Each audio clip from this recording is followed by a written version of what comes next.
Турции в павильоне Киргизии открыт культурный центр, куда могут обратиться граждане этой страны.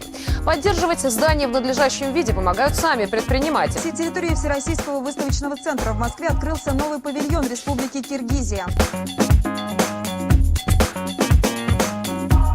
Демилге көтөрүшүп, ошол жерде биз Кыргызстандын борборун уюштурабыз деп, ал борборго өз каражаттарын топтоп, 2 миллиондон ашык доллар топтоп, ошол азыр ишке киргизишти. Жакында борбордук теледен көрдүм, абдан жакшы уюштурупту. Кыргыздын руханий, маданий, экономикалык бир очогун бекем кармап, сактап, ошол биздин Россиядагы элчилигибиз менен бирге иштешип, мына ушу ишти мындан ары уланта беришин каалайм.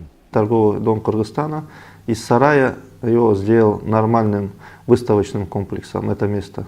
Мен ойлойм, алар болсо ошол Кыргызстандын экспортный потенциалын көбөйтүп атышат. Вот мы испытали чувство гордости после того, как я увидел те материалы, как выглядит современный нынешний наш торговый дом. Кайра биздин өкмөт сыйлыктарды бериш керек. Камкор көрсөтүп жардам бериш керек. Ошондуктан мен ойлойм, бул павильонду салган адамды кайра бизден даңктап, ошого мүмкүнчүлүк бергенге жардам көрсөтүш керек. А вопрос этики мы куда денем?